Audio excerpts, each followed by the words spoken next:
श्री चैतन्य महाप्रभु ने एक परंपरा को प्रारंभ किया।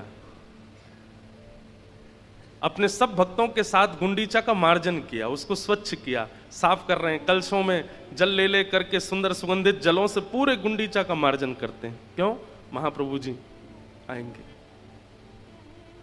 और गुंडीचा मार्जन लीला के पीछे महाप्रभु जी का एक बड़ा सुंदर भाव। रथ में बैठकर के ठाकुर जी जाते हैं, इसके पीछे का भाव क्या है महाप्रभु जी वर्णन करते हैं।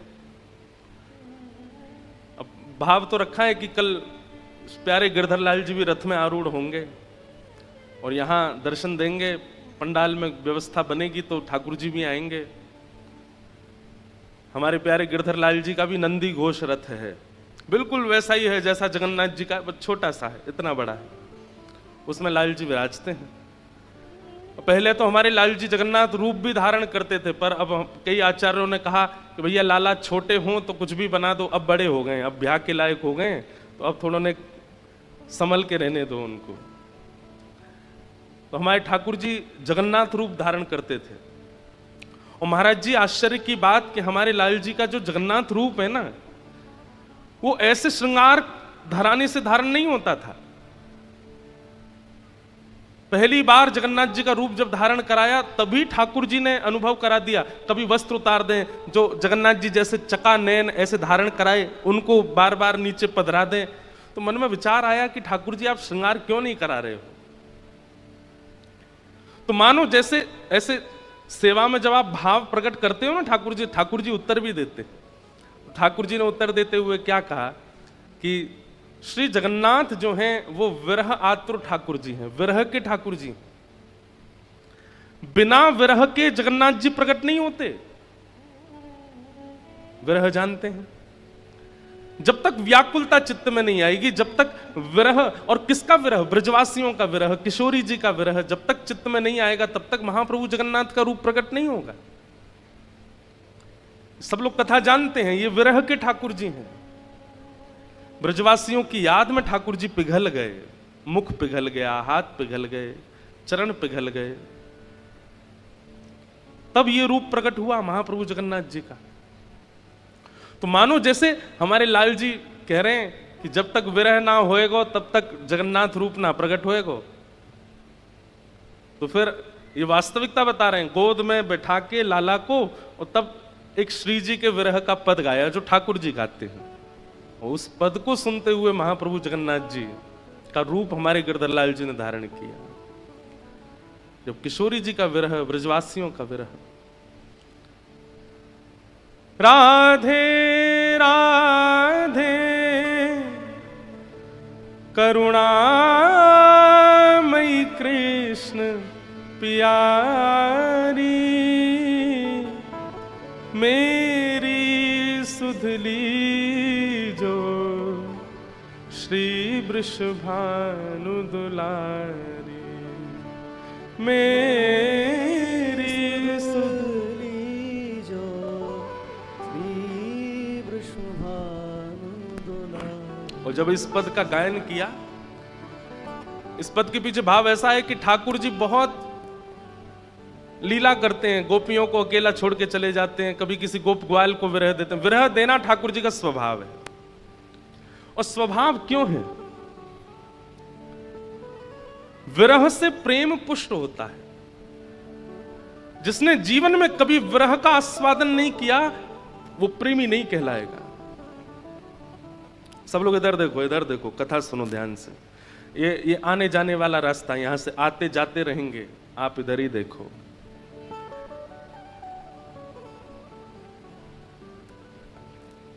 विरह। मैं एक बात, अभी गिरिराज जी में कथा हो रही थी तो वहां मैंने एक बात कही थी, नाम जप का नाटक हो सकता है, तिलक स्वरूप धारण करने का नाटक हो सकता है, वस्त्र पहनने का नाटक हो सकता है, परिक्रमा करने का भी नाटक हो सकता है, कथा सुनने का भी नाटक हो सकता है, कथा सुनाने का भी नाटक हो सकता है, पर अपने प्रेमी के विरह में रोदन का नाटक नहीं होता। कोई व्यक्ति नाटक में रो नहीं सकता। बोलो गंगा मैया की। तिलक लगाने का आडंबर हो सकता है, नाम जप करने का नाटक हो सकता है, स्वरूप धारण करने का नाटक हो सकता है, कथा सुनने का नाटक, सुनाने का भी नाटक हो सकता है, पर विरह का नाटक नहीं हो सकता, रोने का नाटक नहीं हो सकता। कई लोग कर भी देते हैं तो वो अलग ही पते चल जाते हैं कि ये नाटक ही कर रहे हैं। रोने का नाटक नहीं हो सकता, विरह का नाट्य नहीं होता।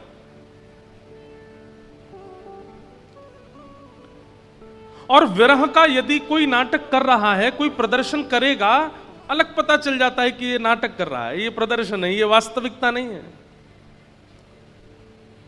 एक बात बोलें, रुदन में प्रदर्शन नहीं है, इसका प्रमाण क्या है? कोई व्यक्ति विरह आतुर होकर के, कृष्ण प्रेम में विरही होकर के रो रहा है, वो नाटक नहीं कर रहा है, वास्तविक रो रहा है। इसका प्रमाण क्या है? पहला प्रमाण, उसके रुदन को देख करके आपके अंदर करुणा आ जाए, उसके अश्रु देख करके आपके नेत्रों में सजलता आ जाए, उसकी व्याकुलता देख करके। ये विरह कैसा होता है? ये फैलने वाले वायरस के जैसा होता है। जैसे किसी को, जैसे हमको अभी हमने एक नाम रखा है, उत्तराखंड का प्रसाद है क्या, जुखाम और खांसी, ये उत्तराखंड का प्रसाद है। उत्तराखंड में आप आओ और ये ना हो तो समझो प्रसाद मिला नहीं आपको। तो हम तो जब भी आते हैं तो एक आध बार तो हो ही जाता है, जुखाम हो गया है तो ये प्रसाद है उत्तराखंड का। तो जुखाम होता है या कोई ऐसे बीमारी होती है, वो लोगों पर चली जाती है, फैल जाती है। ऐसे ही विरह, किसी विरही को जब आप देखेंगे तो उसके विरह को देख करके आपको वो स्थिति नहीं, पर कुछ तो होगा, कुछ तो व्याकुलता होगी, रोंगटे खड़े होंगे, नेत्र सजल होंगे, थोड़ी तो याद ठाकुर जी की आएगी। समझो कि ये आडंबर नहीं है, ये वास्तविकता है।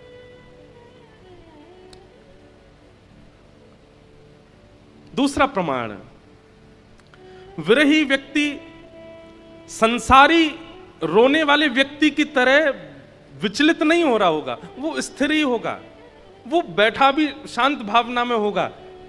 उसके वस्त्र, उसका स्वरूप, उसके केश सब व्यवस्थित होंगे, बस नेत्रों से अश्रुपात होगा। मुखमंडल की भंगिमा नहीं बिगड़ेगी। जैसे कई लोग जब रोते हैं, रोता हुआ सुंदर कोई नहीं लगता, सबका मुख बिगड़ जाता है, पर कृष्ण विरह में रोने वाले का मुख बिगड़ेगा नहीं। उसके मुख का आकर्षण, उसके मुख की जो माधुरी है वो और माधुर्य से भर जाता है। वाग गदगदा द्रवते यस्य चित्तम रुदत्य भिक्षणम हसति क्वचिच्च विलज्ज उद्गायत नृत्यते च मदभक्ति युक्तो भुवनम पुनातु। और कृष्ण विरह में विरही व्यक्ति का लक्षण क्या है? यदि वो गाने लगेगा तो बेसुरा नहीं होगा, स्वर में गाएगा। गोपी गीत गाने के बाद में श्री शुकाचार्य जी महाराज कहते हैं,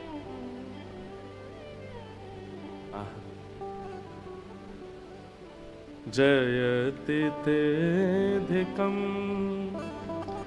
जन्मना ब्रजः श्रयतन्दिरा सस्वदत्रहि। गोपियों ने गोपी गीत गाया और उसके बाद शुकाचार्य जी कहते हैं, रुरुदुः स्वस्वरम राजन, रुरुदुः स्वस्वरम राजन। स्वर में रो रही हैं गोपियां, रोने वाला व्यक्ति स्वर में नहीं हो सकता। लेकिन इस बात का प्रमाण है, श्री शुकाचार्य जी प्रमाणित करके कह रहे हैं, कृष्ण विरह में यदि रो रहा होगा तो रोते हुए भी स्वर में ही रोएगा। वो स्वर बोल सकता है, वो गा सकता है, वो कह सकता है, वो संसारी व्यक्ति की तरह स्तब्ध नहीं हो जाएगा। रुरुदुः स्वस्वरम राजन कृष्ण दर्शन लालसा। इतनी विरह की चर्चा क्यों कर दी आज हमने कथा के प्रारंभ में? कि जिन महाप्रभु जगन्नाथ जी का कल दर्शन पूरा विश्व करेगा वो विरह के ठाकुर जी, वो विरही लाला हैं, वो विरह में रहते हैं। और उनको देख करके चैतन्य महाप्रभु विरह में रहते हैं। ब्रजवासियों की याद में, किशोरी जी की याद में, वृंदावन की याद में, यमुना जी की याद में, नंद बाबा की याद में महाप्रभु जगन्नाथ जी पिघल गए। प्रेम की 10 अवस्थाएं होती हैं। एक बार जगन्नाथ रसामृत कथा की थी, उसमें 10 अवस्थाओं पर मैंने थोड़ी देर प्रवचन किया था। प्रेम की 10 अवस्था कौन सी होती है? उसमें 10वीं अवस्था का नाम है कि मोम की तरह शरीर पिघल जाएगा अपने प्रेमी की याद में। और उस प्रेम की 10वीं अवस्था में पूरे विश्व में, ब्रह्मांड में केवल एक व्यक्ति पहुंचे हैं, और व्यक्ति नहीं है, परमात्मा श्री कृष्ण जगन्नाथ। बंधु, गंगा क्या है, यमुना क्या है, ये शुद्ध नदियां भारत में बहने वाली क्या हैं? ये कृष्ण प्रेम में विगलित हो गए हैं। ये कृष्ण प्रेम ही प्रवाहित हो रहा है। यदि खोजने जाएंगे आप संसार में, तो वेदों का, शास्त्रों का, सेवा का, यज्ञ का, तप का, सबका एक ही अंश फल निकल करके अंत में आता है, प्रेम विरह। ये एक दूसरे के पूरक हैं, बिना विरह के प्रेम नहीं हो सकता। और जहां विरह नहीं है वहां प्रेम टिक नहीं पाएगा। इसलिए ब्रजवासियों के प्रति प्रेम टिका रहे, महाप्रभु जगन्नाथ जी विरही हो गए। इसलिए हमारे प्यारे गिरधर लाल जी को जब तक विरह ना दो तब तक वो जगन्नाथ जी नहीं बनते। इसलिए हम विरह अब देते नहीं हैं उनको। इसलिए कल वो रथ में विराजेंगे तो वो पूर्ण अपने रूप में ही विराजेंगे। अब जगन्नाथ भेष तो जगन्नाथ जी का ही ठीक है। हमारे जगन्नाथ जी भी कथा में बैठते हैं, पर अभी अनवसर चल रहा है इसलिए बैठे नहीं है, कल से बैठेंगे कथा में। तो कल रथ यात्रा है। तो रथ में क्यों बैठते हैं ठाकुर जी? ध्यान से सुनना। एक लीला आती है कि कुरुक्षेत्र में जब ब्रजवासी ठाकुर जी से मिले, भगवान परसों की कह के गए, बरसों तक नहीं आए। और बरसों बाद जब कुरुक्षेत्र में सब ब्रजवासी गए, ये लीला कथा सुनी होगी आप में से कुछ लोगों ने, नहीं सुनी तो किसी और दिन में विस्तार से सुनाऊंगा। कुरुक्षेत्र में ब्रजवासियों से मिलन लीला, बहुत अच्छी लीला, ब्रज द्वारिका मिलन लीला।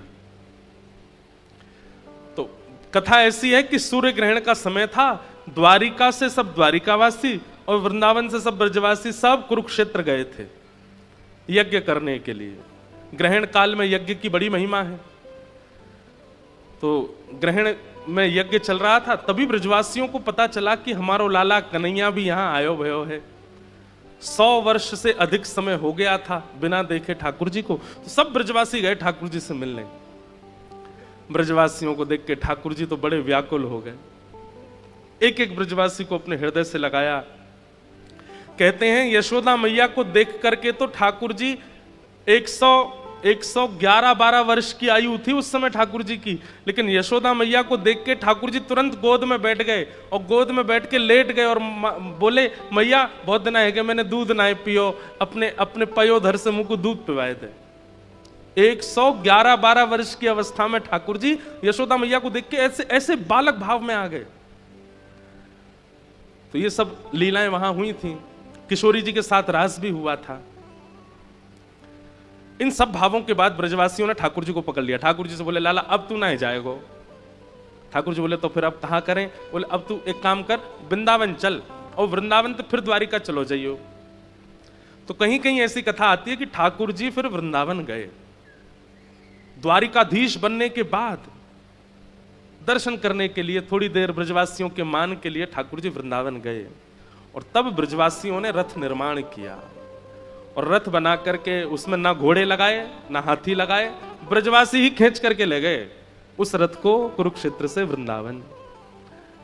उसी भाव की पूर्ति ठाकुर जी आज तक जगन्नाथपुरी में कर रहे हैं। वैसा ही रथ बनता है और ठाकुर जी उसमें बैठ करके, और जितने खींचने वाले लोग हैं सबको ब्रजवासी मान करके ठाकुर जी वृंदावन जाते हैं और वहां लीला करते हैं।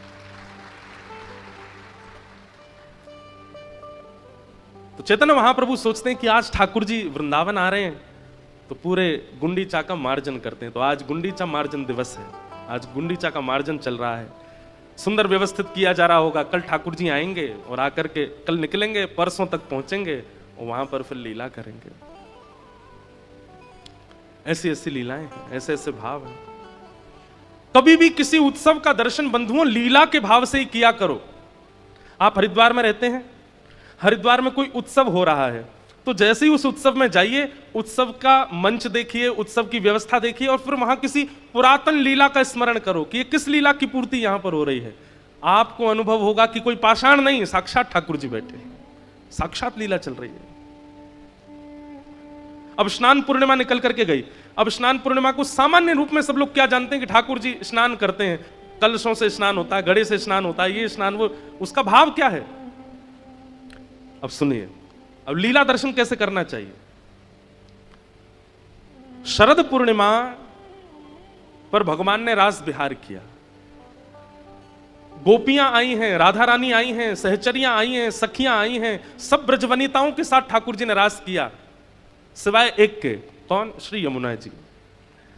यमुना जी व्याकुल थी, ठाकुर जी रूप धारण करके तो मैं भी रास में आई हूं, लेकिन मेरा जो वास्तविक प्रवाही स्वरूप है उसको रास में प्रवेश नहीं मिला है, आप कृपा कीजिए। तब ठाकुर जी ने यमुना जी को आश्वासन दिया, बोले चिंता नहीं करो,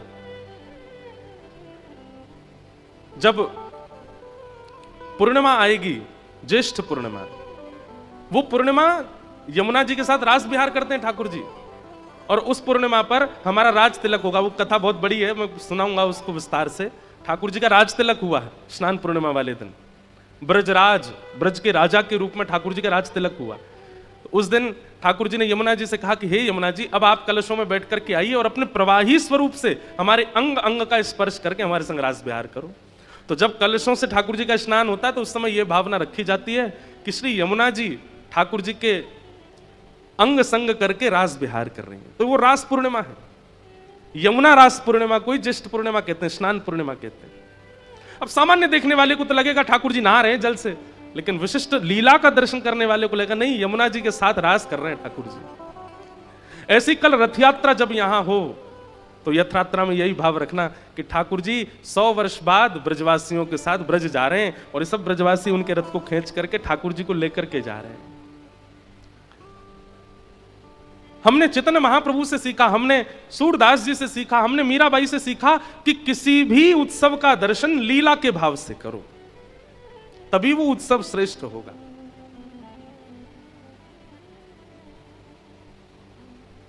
तभी उस उत्सव की श्रेष्ठता मानी जाती। तो ये द्वारिकाधीश की वृंदावन गमन लीला है रथ यात्रा, जो कल से प्रारंभ होगी। तो ऐसी पावन तिथियां हैं, उन तिथियों पे हम आप सब लोग बैठे हैं हरिद्वार में गंगा जी के तट पर बैठ के सुन रहे हैं आनंद से कथा।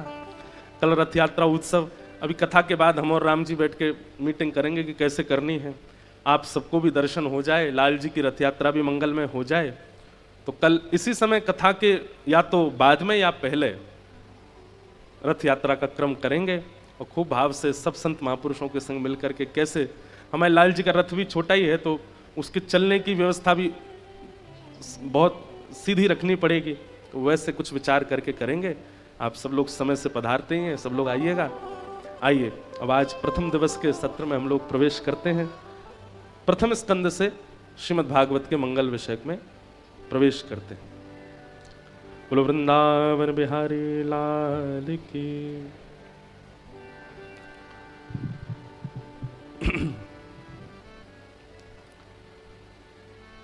जन्माद्यस्य यतोऽन्वयादितरतश्चार्थे स्वविज्ञस्वराट् तेने ब्रह्म हृदय आदि कवये मुह्यन्ति यत्सूरयः तेजो वारि मृदां यथा विनिमयो यत्र त्रिसर्गो मृषा धाम्ना स्वेन सदा निरस्तकुहकं सत्यं परम धीमहि। श्रीमद् भागवत जी का पहला श्लोक, सत्यम परम धीमहि।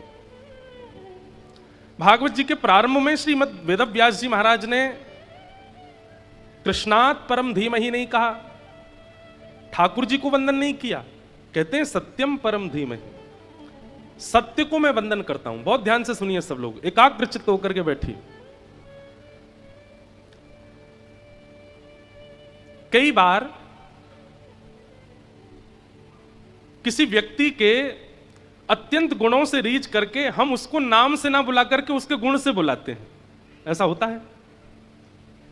जैसे कई घरों में माताएं बहुत अच्छा भोजन बनाती हैं तो उनके पतिदेव कहते हैं महाराज जी ये हमारी अन्नपूर्णा आई है, ऐसा संबोधन देते हैं। तो कई बार आप लोग के अच्छा इनका नाम अन्नपूर्णा, नहीं नाम तो इनका कुछ और है, पर ये बहुत अच्छा भोजन बनाती है इसलिए हम इनको हम अन्नपूर्णा कहते हैं। ऐसे ही एक भक्तमाल में एक भक्त हैं, उन्होंने बड़ी खोज करी ठाकुर जी की लीला, उनका नाम धर दिया खोजी जी। खोजी जी महाराज बोले क्या करते हैं, खोजते रहते हैं, ठाकुर जी की लीलाएं खोजते रहते हैं। कई बार किसी व्यक्ति का गुण बहुत विशिष्ट होता है तो उसके नाम को गौड़ कर दिया जाता है, उसके गुण से उसको पुकारा जाता है, उसके गुण से उसको बुलाया जाता है। कोई व्यक्ति बहुत अच्छे अच्छे निर्माण करता है, आश्रम बनाता है, बिल्डिंग्स बनाता है, तो उसको लोग कहने लगते हैं कौन है, विश्वकर्मा जी हैं। और कई बार ऐसा भी होता है किसी के दुर्गुण बहुत ज्यादा होते हैं तो दुर्गुण वाला नाम भी हो जाता है उसका। ये कौन आए हैं, बोले परशुराम जी हैं साक्षात, नाक पे ही गुस्सा धरा रहता है। कोई व्यक्ति बहुत भोला भाला होता है, नाम उसका भले ही रमेश हो लेकिन सब उसको क्या बोलते हैं, बोले तो भोले बाबा आए हैं। तो ये हमारा पुरातन स्वभाव रहा है कि हम व्यक्ति को कई बार उसके नाम से नहीं उसके गुण से उसका नाम धर देते हैं।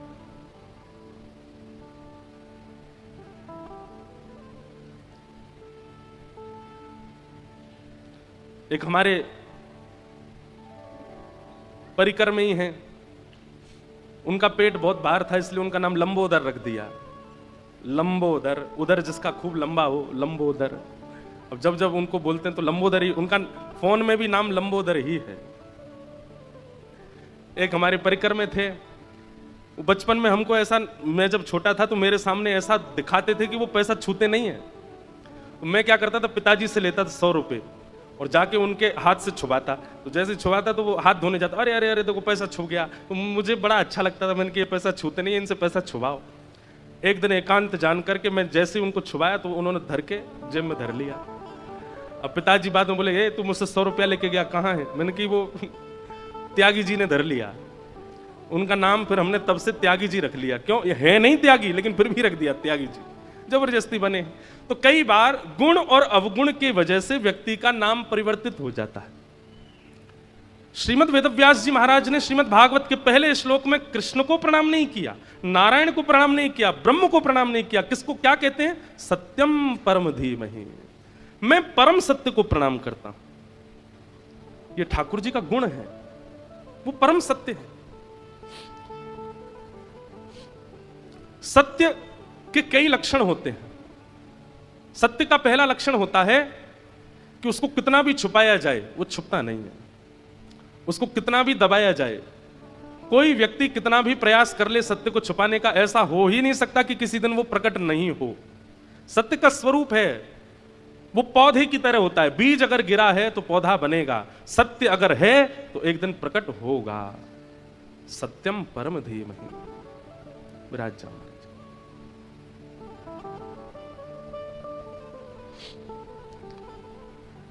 दूसरी बात, वेदव्यास जी महाराज मन में विचार कर रहे हैं कि भैया अगर मैंने स्तुति प्रकरण किया, एक देवता का भी नाम लिखा तो बाकी के देवता बोलेंगे हमारा नाम भी अंकित करो, और स्तुति प्रकरण बहुत बड़ा हो जाएगा। और कृष्ण को प्रणाम करेंगे तो फिर उन्हीं का ही रूप राम है, उनका भी वंदन करना पड़ेगा। फिर उन्हीं के ही 24 अवतार हैं, सबका वंदन करना पड़ेगा। तो पर्वतराज हिमालय पर हम बैठे हैं, ये शंकर जी का धाम है, इनका भी वर्णन करना पड़ेगा। सरस्वती के तट पर बैठे हैं, इनका भी वर्णन करना पड़ेगा। और सरस्वती जी का वर्णन करेंगे, थोड़ी दूर गंगा जी हैं, उनका भी वर्णन, फिर यमुना जी का भी वर्णन। तो वेदव्यास जी ने मन में विचार किया, अगर मैंने एक देव का भी नाम लिखकर के स्तुति प्रारंभ की तो मुझे सबको वंदन करना पड़ेगा।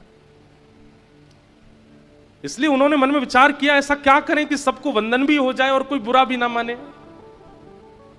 उन्होंने क्या लिखा? सत्यम परम धीमहि, जो परम सत्य है मैं उसे वंदन करता हूं। देखिए, नमोस्तुते व्यास विशाल बुद्धे,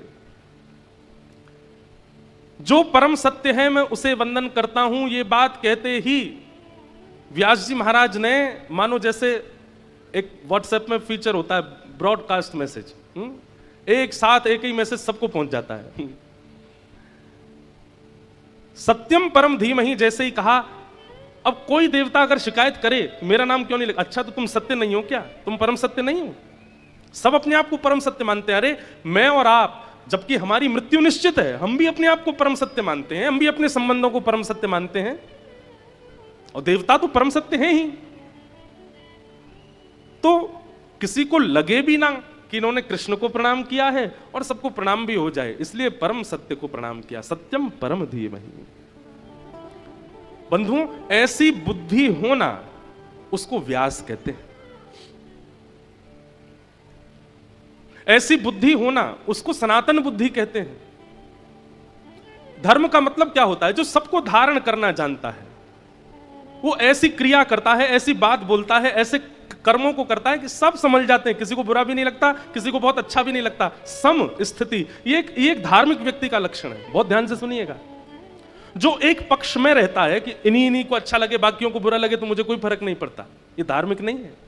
धार्मिक व्यक्ति वो जो अपनी क्रिया, अपने कर्म, अपने वचन, अपने कर्तव्य से ऐसी बात, ऐसी क्रिया करता है, सब मान जाते हैं, ना कोई बहुत प्रसन्न होता है और ना कोई दुखी होता है, सब सम रहते हैं। वो धार्मिक है, वो सनातन है। इसलिए वेद व्यास जी महाराज ने सत्यम परम धीमहि, क्योंकि श्रीमद् भागवत पुराणों के राजा हैं, यहां पर पहले श्लोक में प्रणाम किसको करना है, इससे बहुत बड़ा अंतर आ जाएगा विश्व में। इसलिए वेद व्यास जी ने सत्यम परम धीमहि कहा। ये बात हम इसलिए आप सबके बीच में कह रहे हैं कि व्यास जैसी बुद्धि रखिए। हम लोग पक्षधर हो जाते हैं, हम लोग पक्षपाती हो जाते हैं, नहीं, मध्यस्थ रहिए। इसको दोगलापन नहीं कहते कि यहां भी है वहां भी है, ऐसा नहीं। ये मध्यस्थता है, आपका स्वरूप स्वभाव ही ऐसा है, आपकी क्रिया ही ऐसी है कि वो मध्यवर्ती ही बना के रखता है आपको। कथाएं सुनने से ऐसी बुद्धि जागृत होती है, ना किसी के प्रति ममता, ना किसी के प्रति अहमता, मध्यस्थता। वेद व्यास जी महाराज ने सत्यम परम धीमहि, मैं परम सत्य को वंदन करता हूं, कहा। भागवत जी के विश्राम में भी सत्यम परम धीमहि कहा, और भागवत जी के मध्य में भी सत्यम परम धीमहि ने कहा। 9 बार सत्य कहा। सत्यव्रतम सत्य परम त्रिसत्यम सत्यस्य योनिम निहितम च सत्ये सत्यस्य सत्य मृत सत्य नेत्रम सत्यात्मकम त्वाम शरणम प्रपन्ना। 9 बार सत्य कहा। अब देखिए, समझदार को इशारा काफी। बहुत ध्यान से सुनो। पीछे वाले लोग हमारे बड़े आनंद से कथा सुनते हैं, बेचारे ना उठते हैं, ना आते हैं, ना जाते हैं। आगे वालों के तो आने जाने लगे ही रहते हैं। कल हम आगे वाला सेक्शन और थोड़ा कम करवा देंगे। पीछे वाले लोग बेचारे ध्यान से कथा सुन रहे हैं, उनको अच्छा लगता है। और एक तो व्यास मंच के सामने वाले ही उठ उठ के जाते हैं, और ये खाली जो पीछे बीच में पड़ी है, यहाँ पे जो पैर फैला के बैठे, पैर समेट के बैठे, खाली जगह। इसका मतलब ये थोड़ी कि व्यास जी हमारे चरणों के दर्शन करते रहो, कथा सुनाते रहो। कथा तो भैया तपस्वी बन के सुननी चाहिए। कथा में तो एक आसन में बैठ के सुनना चाहिए। कथा के बड़े नियम। कथा कोई केवल सत्संग नहीं है। ठाकुर जी के समस्त तीर्थ धाम सब प्रकट हो जाते हैं कथा के रूप में। कथा सुनने का मतलब बद्रीनाथ यात्रा भी हो गई, जगन्नाथ यात्रा भी हो गई, द्वारिका यात्रा भी हो गई, संत भोज भी हो गया, गंगा स्नान भी हो गया, त्रिवेणी संगम स्नान भी हो गया, कुंभ स्नान भी हो गया, सब हो जाता है कथा से। इसलिए कथा में तो बहुत व्यवस्थित होकर बैठना चाहिए। जिनसे बैठा नहीं जाता सोफे पे वही बैठे हैं, या जो श्रेष्ठ हैं, जो संत हैं, महापुरुष हैं, वही बैठे हैं जिनको ठाकुर जी ने अनुकूलता दे रखी है। एक बात बता दें आपको, अगर अनुकूल शरीर पाने के बाद भी आप सत्संग कथा में बहुत सुविधा से बैठते हो तो ठाकुर जी आपके अंगों की फिर सुविधा छीन लेते हैं। फिर कमर दर्द भी होने लग जाएगी, पैर भी खराब होने लग जाएंगे। तो ये सब होने की संभावना है, क्योंकि स्वस्थ जब तक हो तब तक अपनी स्वस्थता से भगवत सेवा में तप करो। ये तो तप हो सकता है ना कि आप 4 घंटे एक ही आसन में बैठो कथा सुनो, बहुत व्यवस्थित। तो सत्यम परम धीमहि। दूसरे श्लोक में विषय, अधिकारी, संबंध और प्रयोजन, ये 4 बातें बताई गई। भागवत का विषय क्या है, बहुत ध्यानपूर्वक सुनिए। धर्म प्रोजित कैतवोत्र परमो निर्मत्सराणां सता वैद्यं वास्तवमत्र वस्तु शिवदं तापत्रयोन्मूलनम्। श्रीमद्भागवते महामुनिकृते किं वा परैरीश्वर सद्यो हृद्यवरुध्यते त्रिकृतिभिः शुश्रूषुभिस्तत्क्षणात्। बहुत ध्यान से सुनो। कथा का विषय क्या है, कथा सुनने के पीछे कारण क्या है, या सुनाने के पीछे कारण क्या है, या कराने के पीछे कारण क्या है। सबसे पहली बात, भगवत संबंधी कोई भी कार्य वो अकारण होना चाहिए, उसमें कोई कारण नहीं। आप जैसे ही किसी भगवत संबंधी कार्य में कारण को लेकर के आते हैं तो उस कार्य से जो प्राप्त होना था वो प्राप्त होता ही नहीं, फिर वो कारण ही प्राप्त होता है। जैसे गंगा स्नान के पीछे एक बड़ा प्रचलित कारण है, क्या? हमने पाप बहुत कर रखे हैं, पाप धोने आए गंगा जी में, पाप धोने आए, एक कारण है। कई लोग तो अपनी जितनी उम्र उतनी डुबकी लगाते हैं, किस लिए? जब हम 1 साल के थे तब हमसे जो पाप हुआ क्षमा करना, 2 साल का क्षमा करना, 3 28 डुबकी लगा ली, मतलब 28 साल के सारे पाप खत्म। वाह! जैसे ही आप कारण से भगवत संबंधी क्रिया करते हैं, उस क्रिया का पूर्ण फल वो 0.1% रह जाता है, नष्ट हो जाता है। वही बात हो गई कि बच्चा अपनी मां के पास गया, 80 वर्ष की मां हो गई, पैर दबा रहा है, तो मां मन में सोचती है ये मेरे पैर क्यों दबा रहा है, इसने जीवन भर तो सेवा नहीं करी, आज कैसे पैर दबा रहा है, जरूर कुछ इसको चाहिए। तो बेटा से पूछती है क्या बात है? कुछ नहीं मां, बस आप बहुत थक गई होंगी, पैर दबा। थकी तो बेटा मैं 80 साल से हूं, तू आज ही पैर दबा रहा है, क्या चाहिए? बता, नहीं नहीं कुछ नहीं मां, आप ऐसा क्यों सोचती हूं, मैं आपकी सेवा, आपका बेटा नहीं हूं मैं? बोले बेटा है तभी तो जानती हूं, क्यों दबा रहा है बता। सुन, वो अलमारी में पीछे वाली तरफ प्रॉपर्टी के कागज रखे, ले जा। अच्छा मां अब रात बहुत हो गई, सो जाओ आप। लेके कागज चला गया। जानता है कारण से आप प्रेम भी करते हो तो उस प्रेम में भी दुर्गंध आती है। कारण से हम धार्मिक अनुष्ठान करते हैं, कारण से हम कथा सुनते हैं, कारण से हम तीर्थ जाते हैं, कारण से हम धाम जाते हैं, कारण से गुरु दीक्षा लेते हैं, कारण से गुरु बनाते हैं। ऐसे गुरु जी बताओ जिनकी शरणागति लेते ही माला माल हो जाए, हम कोई कमी नहीं रहे, सब बढ़िया बना रहे, ऐसे गुरु जी कारण से। अकारण भगवत सेवा, भगवत कथा, तीर्थ यात्रा, धाम गमन, यज्ञ, अनुष्ठान, नाम जप, तिलक, स्वरूप, वैष्णव भेष, एकादशी, ये सब अकारण होनी चाहिए, इनके पीछे कोई कारण नहीं।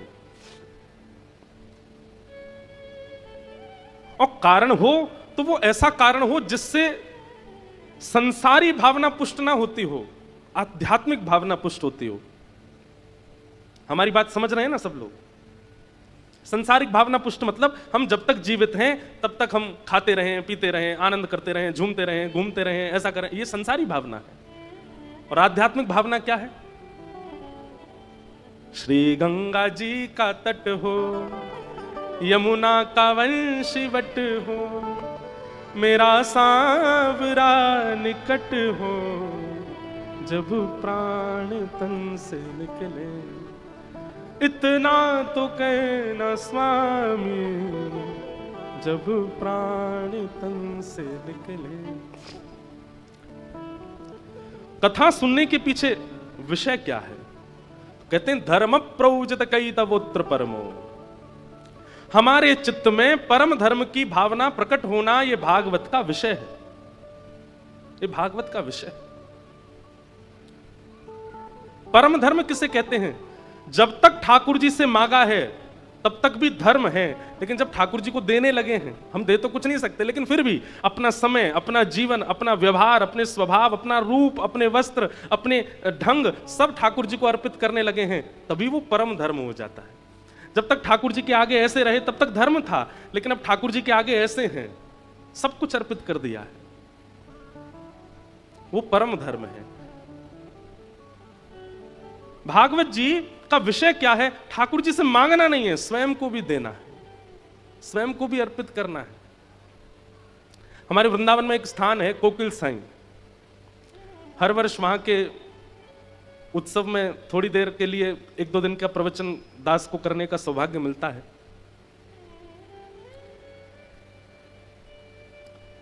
उनका चरित्र स्वामी श्री अखंडानंद जी महाराज ने लिखा। कोकिल साईं सिंधी में, सिंध प्रांत में संतों को साईं बोलते हैं, तो सिंध से ही आए थे इसलिए उनको साईं बोलते हैं। और कोकिल उनको इसलिए बोलते थे क्योंकि वो जब मानसी में जाते तो नेत्र बंद करके एक कोयल का रूप धारण करके, और सीता जी जो अशोक वाटिका में हैं रावण के यहां, वहां सीता जी के विरह को दूर करने की सेवा अपनी मानसी में करते। कितनी बड़ी बात देखो। उन्होंने जब कथा सुनी तो कथा सुनकर के उनके मन में क्या आया कि सीता जी इतने वर्षों तक रावण की वाटिका में रही, वहां इतना विरह सीता जी को होता था, किसी ने उनके मन को शांत क्यों नहीं किया? अपने गुरुदेव से पूछते सीता जी के आसपास कौन रहता था? बोले बड़े बड़े राक्षस रहते थे, दुष्ट रहते थे, राक्षसियां रहती थी। हमारी इतनी कोमल सी सीता जी, इतनी मधुर सी सीता जी इतने इतने विषम परिस्थिति में रहती थी। तब से उन्होंने मन बनाया, इसी कलिकाल में आज से 40-50 साल पहले वो नित्य नेत्र बंद करके मानसी बनाते अपने मन में, और एक लंका का निर्माण करते। उस लंका में जहां सीता जी वाटिका में बैठी उसका निर्माण करते, और स्वयं कोयल बन के जाते और जाकर के विरही सीता जी को खुश करने का प्रयास करते। राम जी की बाल लीला सुनाते, राम जी की मधुर एक लीला हमने भी सुनाई थी। एक बार कौशल्या मैया और यशोदा मैया के दोनों लाला अदला बदली हो गई। ये लीला कोकिल साईं सीता जी को सुना रहे हैं। कैसे? बोले एक बार नित्य साकेत धाम में कौशल्या मैया के मन में आई कि मैं नंद रानी यशोदा से मिलने जाऊं, और यशोदा मैया के मन में आई कि मैं कौशल्या से मिलने जाऊं। अब दोनों के लाला लाडले छोड़ते हैं नहीं एक दूसरे को। आज जैसे ही मैयाओं ने अपने अपने लाला का श्रृंगार किया, दोनों बिल्कुल एक जैसे लग रहे हैं, और तभी दोनों मैया निकली अपने अपने भवन से। वहां यशोदा मैया के मन में आई कि मैं कौशल्या जी से मिलने जाऊं, और उसी समय इनके मन में भी आई है। लेकिन बीच रास्ते में दोनों माताएं मिल गई। दोनों के गोद में श्याम बैठे हैं, एक के घनश्याम एक के रामश्याम, एक जैसे हैं बिल्कुल। आंखें भी एक जैसी, नाक भी एक जैसी, होठ भी एक जैसे, गाल भी एक जैसे, दांत भी चार ही हैं दोनों के। बस अंतर एक है, आपको पता है, मोर पंख कभी कभी राम जी भी पहनते हैं, मोर पिच कभी कभी राम जी भी धारण करते हैं। अंतर केवल एक है, क्या? इनके नयन गंभीर हैं, राम जी के नेत्रों में थोड़ी गंभीरता है, और इनके चपल विशेष, और ठाकुर जी के नेत्रों में थोड़ी चंचलता है। और हरकतें भी सीधे स्थिर बैठते नहीं है ठाकुर जी, कभी हाथ हिलाते रहेंगे, कभी पैर चलाते रहेंगे, कभी कुछ जी करिए। अरे कोकिल फिर क्या हुआ बताओ ना। बोले फिर तो वो हुआ। बोले क्या हुआ? जिसने आनंद ही भर दिया। बोले कैसे? कौशल्या मैया ठाकुर जी श्री कृष्ण को ले गई, और यशोदा मैया राम जी को ले गई। दोनों बालक भूल गई, एक दूसरे के बालक अदला बदली हो गए, चले गए। सीता जी इतनी प्रसन्न हो रही है सुन के। फिर क्या हुआ? बोले फिर राम जी आ गए गोलोक धाम में, और श्री कृष्ण पहुंच गए साकेत धाम में। आप सब समझ रहे हैं ना लीला? ये पृथ्वी की लीला नहीं है, ये गोलोक, नित्य गोलोक धाम में ठाकुर जी छोटे ही रहते हैं, नित्य साकेत धाम में राम जी की लीलाएं चलती रहती हैं। ये अयोध्या और वृंदावन गोलोक और साकेत ही है। जाके देखो हमारे वृंदावन में, यहां से ऊपर चढ़ के देखोगे तो बद्रीनाथ भगवान शंख चक्र गदा पद्म में बैठे, लेकिन वृंदावन में आज भी राधा रमण लाल छोटे से ही हैं। गर्मियों में केवल कॉपीन पहनते हैं, एक कॉपीन पहन के एक माला में ही पूरे दिन डोलते हैं। इतना मॉडर्न जमाना आ गया, लेकिन आज भी ठाकुर जी के वस्त्र छोटे ही छोटे रहते हैं गर्मियों में। और सर्दियों में इतना जाड़ा लगता है इनको कि महाराज कान भी ढक लेते हैं, सिर भी ढक लेते हैं, इधर से भी ढक लेते हैं, नीचे अंगीठी जला के और बैठते हैं। क्यों? वहां लाला छोटे ही हैं। अयोध्या में राम लला ही हैं, राम भगवान नहीं है, वहां लाला ही हैं। तो ऐसे ही नित्य साकेत, नित्य गोलोक में लीलाएं होती रहती हैं। तो यशोदा मैया ले गई राम जी को, कौशल्या मैया ले गई ठाकुर जी को। और राम जी पहुंच गए कहां? गोलोक धाम, एक प्रकार से कहें तो वृंदावन। और वहां तो मधुमंगल, श्रीदामा, तनसुखा, मनसुखा, धनसुखा। अरे लाला आज खेलन नहीं चलेगा हमारे संग?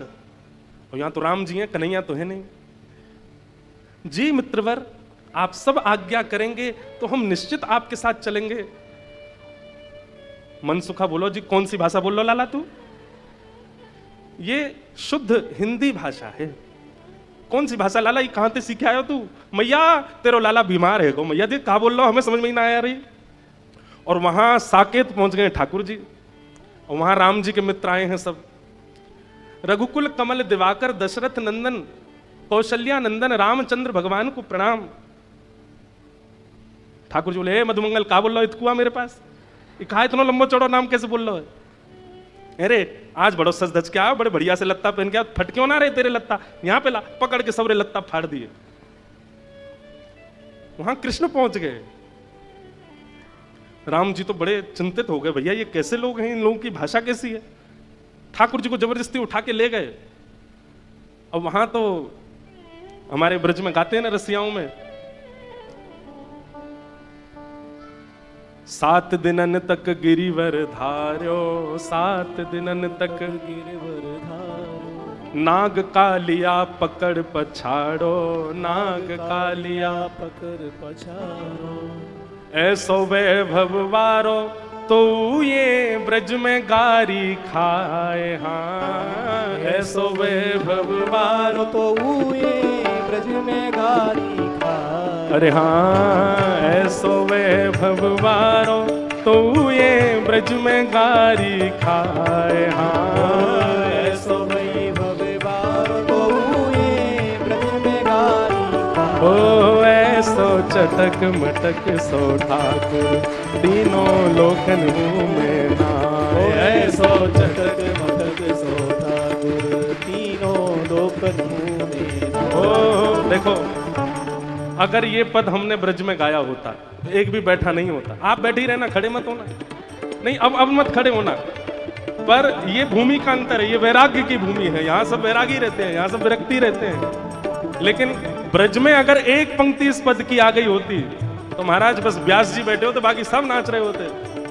ओ ऐसो, ऐसो, ओ ऐसो चटक मटक सो ठाकुर, तीनों लोकन में नाए। ओ ऐसो चटक मटक सो ठाकुर, तीनों लोकन में।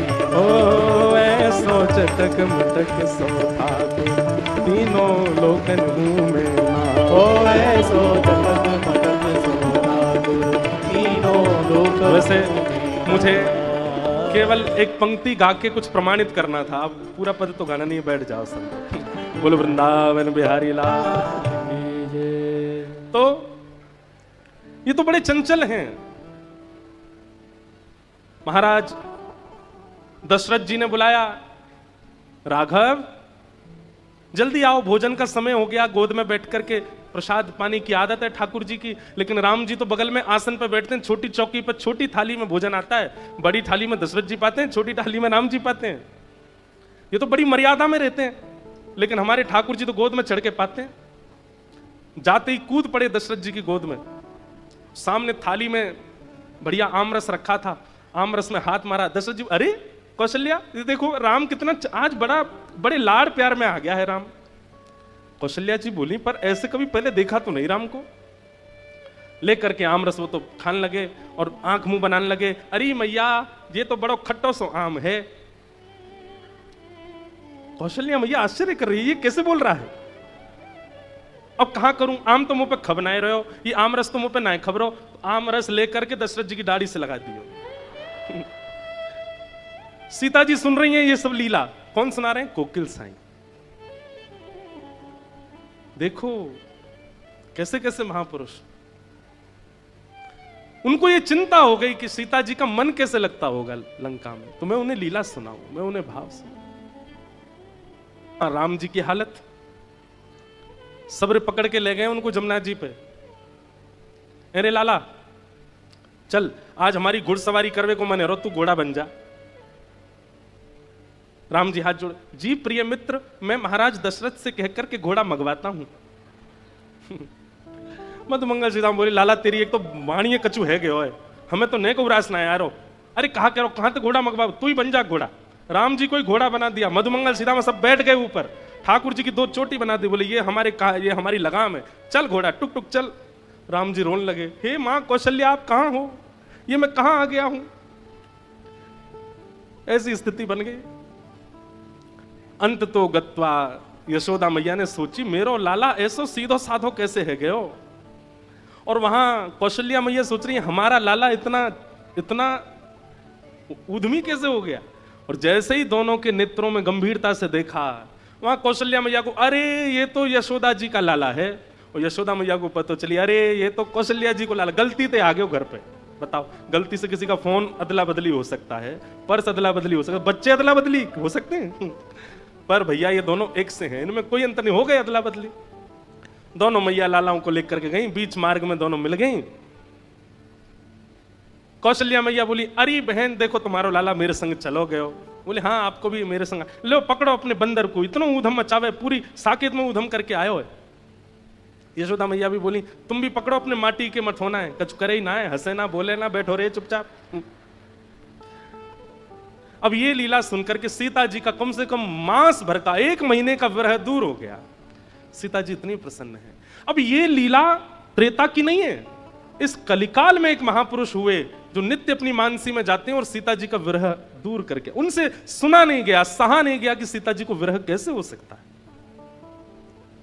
तो ऐसे कोकिल साईं, उनका चरित्र स्वयं स्वामी शेखरानंद जी महाराज ने लिखा। कहते हैं 17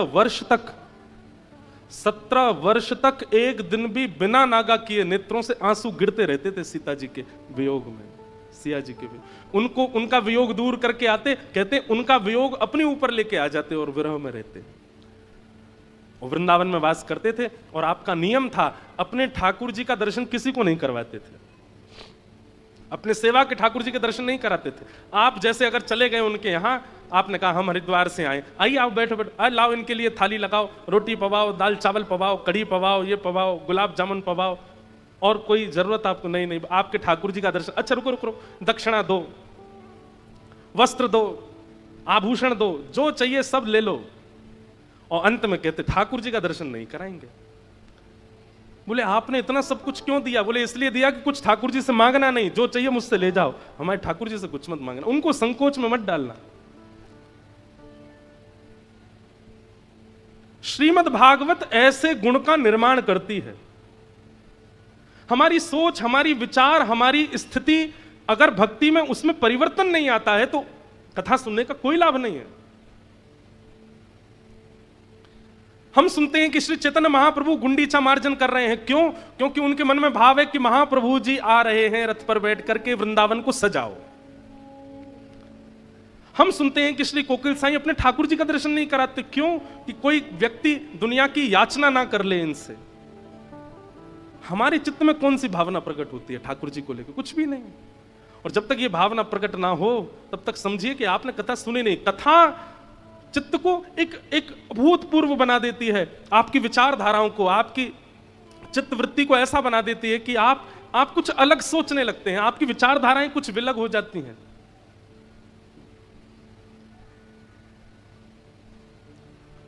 ये भागवत का विषय है। धर्म प्रोचित कई तवोत्र परमो, धर्म नहीं, अब परम धर्म की राह पर आप चलने लग गए हो। अब जो कर्माबाई है, कर्माबाई नाम सबने सुना है, ठाकुर जी के लिए खिचड़ी बनाती थी बिना नहाए धोए, ये बात भी सबको पता है। लेकिन उनके व्यवहार में इतनी सरलता थी, इतनी सहजता थी कि ठाकुर जी उनके यहां खिचड़ी खाने जाते थे।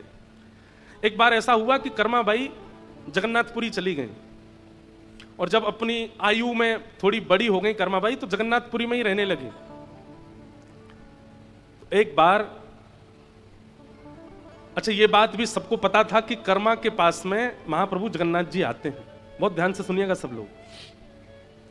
पूरे जगन्नाथपुरी में सबको पता था कि जगन्नाथ भगवान सुबह सुबह मंदिर खुलने से पहले कर्मा के यहां जाते हैं, खिचड़ी पाक के आते हैं। और उसका प्रमाण यह होता था कि जब लोग बाग कर्माबाई के घर जाते थे, कुटिया में जाते, तो या तो कभी महाप्रभु जी की माला वहां मिलती थी, या चंदन की सुगंधी वहां आती थी, या कोई वस्त्र वहां पड़ा हुआ मिलता था। इससे प्रमाणित होता था कि ठाकुर जी आए थे। और फिर सब संत जन जाकर के कर्माबाई से पूछते थे, आज ठाकुर जी कैसे आए थे? फिर कर्माबाई सुनाती, आज ऐसे चल के आए थे, आज तो सुभद्रा जी को गोद में उठा के लाए थे, थक गई थी वो। आज तो दाऊ दादा की गोद में कन्हैया और सुभद्रा दोनों बैठ के आए थे। दाऊ दादा आकर के बोले, अरे कर्मा देख, ये दोनों मुंह पे लद गए, अब जल्दी से खिचड़ी पवा दे। ऐसी ऐसी लीलाएं सुनाती कर्माबाई, और सुन करके सब भावुक हो जाते। लेकिन एक बार एक महात्मा गए, बड़े विद्वान। वो महात्मा, अब जो ज्यादा कई बार ज्ञानी हो जाते हैं ना, बुरा नहीं मानिएगा, ज्ञान होना एक बात होता है, और ज्ञान का आवरण होना एक अलग बात होता है। एक होता है धनवान है, और एक है धनवान है नहीं पर दिखा रहे हैं कि हम बहुत धनवान हैं। यहाँ पे अंगूठी पहन, यहाँ पे पहन, यहाँ पे पहन, इधर लटका लिए दो चार। कई लोग ऐसा वो जबरदस्ती दिखाते हैं कि हम बहुत धनवान हैं। कई लोग ज्ञानी नहीं होते पर दिखाते हैं कि हम बहुत ज्ञानी। कई लोग भक्त होते नहीं पर दिखाते हैं कि हमें भक्ति बहुत है। ऐसे ही एक महात्मा चले गए, कर्माबाई प्रवचन आज की लीला सुना रही थी, आज कैसे कैसे ठाकुर जी आए, सबके तो नेत्र सजल हो गए, उनके ऊपर कोई असर नहीं हुआ। सब लोग वहां से जाने लगे। आज ठाकुर जी की खिचड़ी प्रसादी लेकर के सब जैसे जाने लगे तो वो महात्मा बोले सब चले जाएं कर्मा, फिर मुझसे एकांत में बात करना। सब चले गए। कर्माबाई बोली आज्ञा करो। बोले हमने सुना है तुम नहाती नहीं हो, प्रसाद बनाते से पहले स्नान नहीं करती। नहीं, ऐसी बात नहीं है, वो बाल्यकाल से महाप्रभु जी को प्रिय लगता है ना, तो मैं वैसे ही बनाती हूं, पर मैं रात्रि में स्नान कर ली तो मेरी कोई अपवित्र अवस्था नहीं होती उस समय। मैं बहुत ध्यान से महाप्रभु जी का प्रसाद सिद्ध करती हूं। नहीं, गलत है। देखो वो तो भगवान है, वो तो करुणा में है, बहुत ध्यान से सुनिएगा। वो तो कृपालु हैं, वो तो करुणावतार हैं,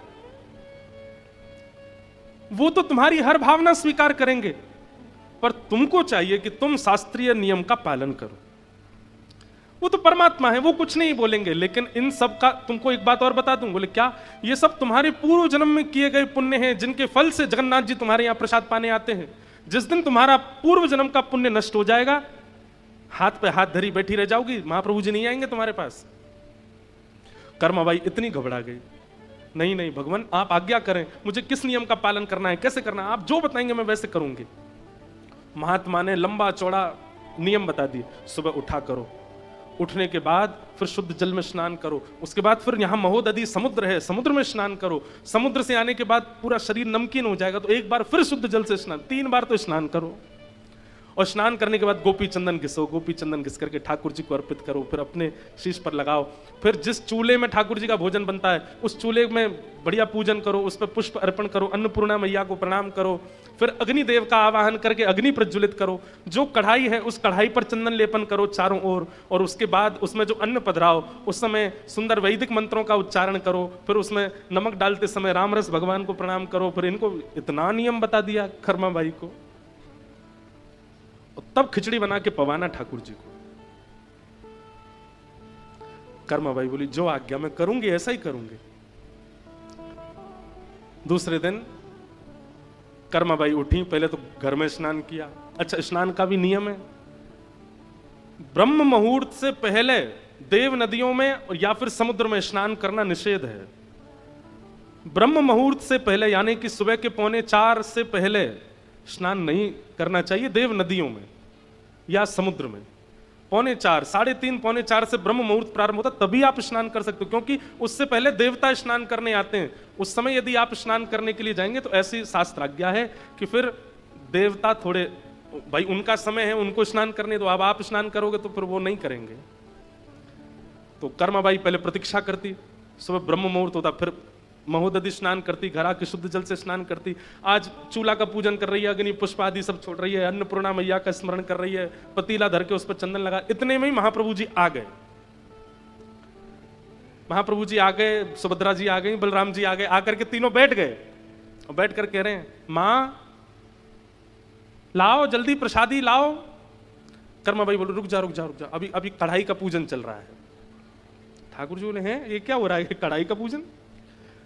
सुभद्रा जी बोली आज देख रहे हो कर्मा के केश कढ़े हुए हैं, बढ़िया जूड़ा बना है, आज नहा धो के बना रही है। बलराम जी बोले वो सब तो ठीक है, हमारी मंगला आरती का समय हो रहा है। और जी कर्मा भाई अभी तक ये कढ़ाई को ही पूजन कर रही है।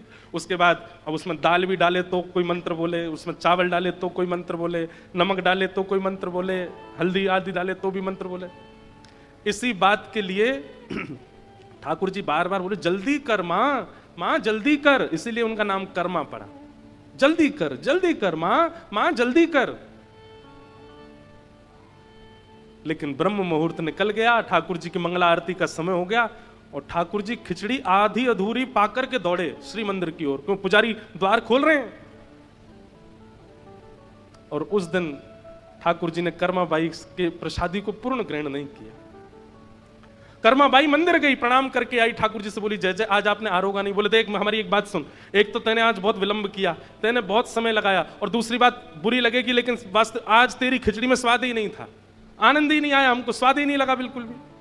कर्माबाई बोली मैं तो आपके वैदिक नियमों का पालन कर रही थी, स्नान करके, ध्यान करके, समुद्र में स्नान करके, पूजन करके, अन्नपूर्णा प्रणाम ये सब करके। बोले वो सब दुनिया करे, तू मत कर, तू जैसे करती वैसे ही कर, अगर वैसे नहीं करेगी तो हम कल से नहीं आएंगे पाने के लिए। तेरे लिए वो नियम नहीं है। तुम तो कर्मा जैसे करती हो वैसे ही करो, उसमें कोई परिवर्तन करने की आवश्यकता नहीं। कई बार सेवा पद्धतियों को देख करके कई नियम और भाव का बात कह दी जाती, पर एक बात स्पष्ट मानिए, जो बुद्धि से, स्वभाव से, व्यवहार से बहुत सहजता में आ चुके हैं, चतुराई ने जिनको छुआ तक नहीं है, यदि वो इस प्रकार से सेवा भाव रखते हैं तो उसमें दोष नहीं है। आप चतुर हो, आपके अंदर चतुराई भी है, आप दुनिया से कमाना जानते हो, दुनिया से छल करना जानते हो, अपनी व्यवस्थाएं करना जानते हो, चतुर बुद्धि में कुछ ना कुछ घूमता रहता है, आपके लिए वैदिक नियम ही करने पड़ेंगे, उसके बिना ठाकुर जी की प्राप्ति नहीं होगी।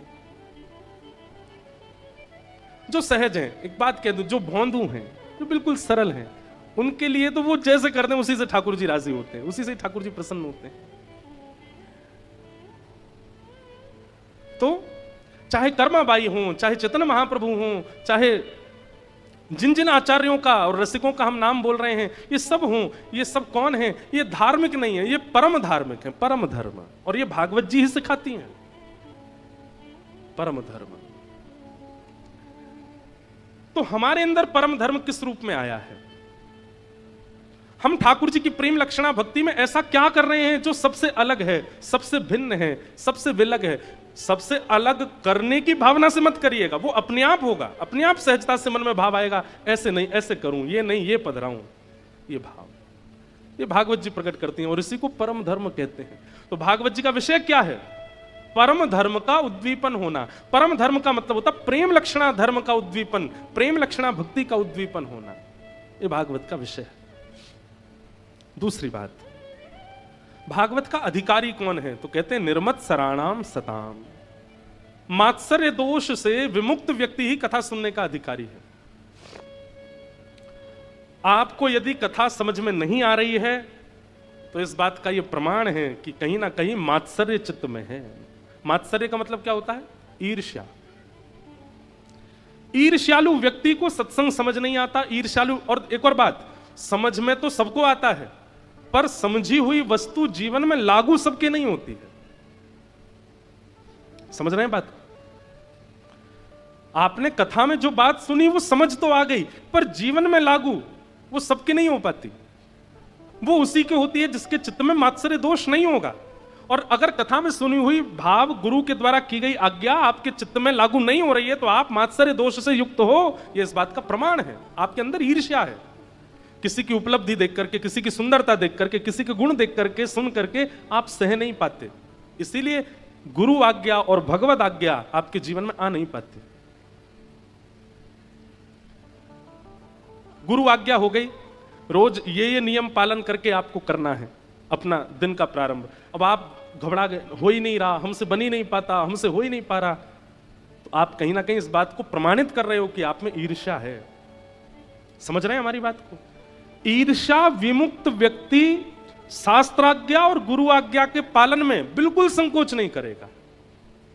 और जिसके चित्त में किंचित ईर्ष्या होगी किसी के भी प्रति, वो गुरु आज्ञा और शास्त्राज्ञा को जीवन में धारण करने से पहले उसको 100 बार सोचना पड़ेगा, कैसे करूं, मुझसे तो होगा नहीं, मेरे पास तो समय ही नहीं है, मैं तो इतना व्यस्त हूं, ये तो बन ही नहीं पाएगा, ये तो हो ही नहीं पाएगा। मीराबाई,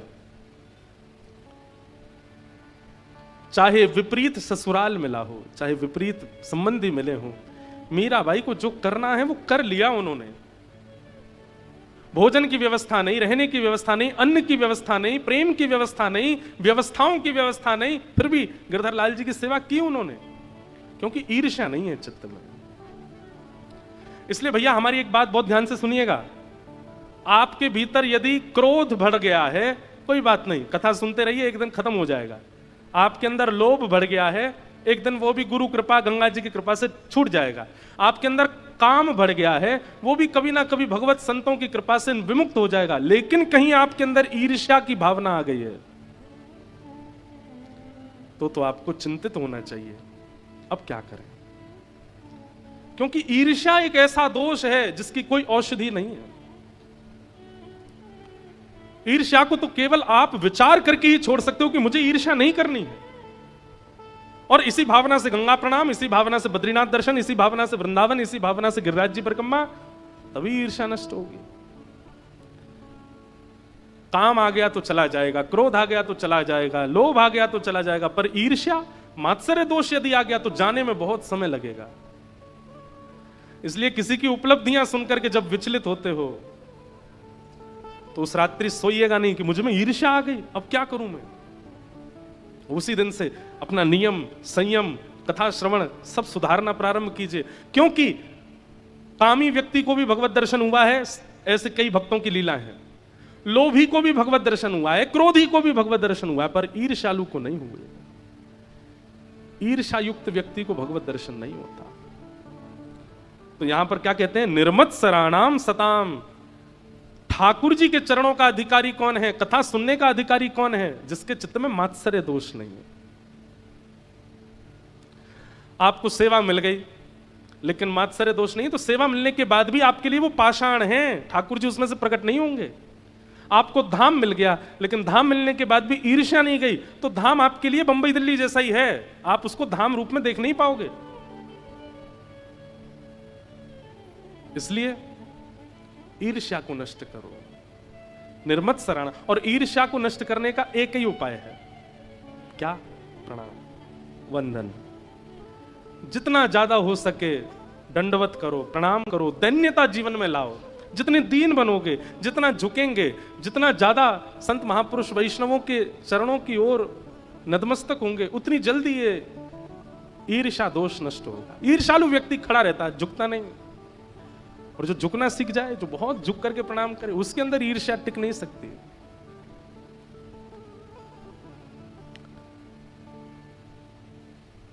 प्रकाशानंद सरस्वती काशी में एक बहुत बड़े विद्वान,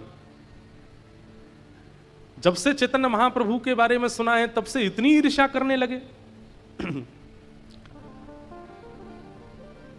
श्री प्रकाशानंद जी ये कौन है? हमारे श्री राधारमण लाल जी को जिन्होंने प्रकट किया, ऐसे श्री गोपाल भट्ट गोस्वामी जी के खास चाचा प्रकाशानंद जी। दक्षिण भारत में आप निवास करते थे, लेकिन अपनी विद्वत्ता के कारण काशी आ गए। बहुत ध्यान से सुनिएगा। तो एक बार दक्षिण से कोई गया था काशी, तो प्रकाशानंद जी ने पूछा, तुम कहां से आए हो? बोले, हम दक्षिण आपके घर के पड़ोस से ही आए। अच्छा, घर पे सब लोग कैसे हैं? बोले, हमारे बड़े भैया कैसे हैं? बोले, बहुत अच्छे हैं। और परिवार के सब लोग कैसे? अच्छा, बड़े भैया का जो बेटा है गोपाल भट्ट, वो कैसा है? बोले कि महाराज सब बहुत अच्छे हैं, लेकिन आपके घर में एक दुविधा हुई है। बोले, क्या? कुछ दिन पहले श्री कृष्ण चैतन्य महाप्रभु नाम के एक व्यक्ति आए थे और आपके घर से उन्होंने वेद वेदांत सबको बंद करा दिया, केवल हरिबोल हरिबोल होता है अब तो आपके घर में। और आपका जो वो भैया का बेटा है, जो आपका भतीजा है गोपाल भट्ट, उस पर तो वो विशेष कृपा, चातुर्मास पूरा उसी पर ही कृपा करके गए हैं। ये बात सुनकर के इतनी ईर्ष्या हुई प्रकाशानंद जी को चैतन्य महाप्रभु के प्रति। बोले, ये मुझे जिस दिन मिलेगा मैं इसको अच्छे से बताऊंगा कि क्या कहते हैं, धर्म किसे कहते हैं, शास्त्र किसे कहते हैं। इतनी ईर्ष्या करने लगे उनके प्रति। जगन्नाथपुरी में सार्वभौम भट्टाचार्य जी को जब चैतन्य महाप्रभु ने अपना अनुगत्य बना लिया, तो यह बात सुनकर के प्रकाशानंद जी और ज्यादा ईर्ष्यालु हो गए, क्योंकि सार्वभौम भट्टाचार्य जी तो और भी ज्यादा विद्वान हैं और चैतन्य महाप्रभु को उन्होंने अपना शिष्य बना लिया। तो प्रकाशानंद जी कहते हैं कि इन पर कोई भक्ति नहीं है, इन पर कोई ज्ञान नहीं है, जादूगर है। ये अपने जादू से सबको अपना बना लेता है। ईर्ष्या।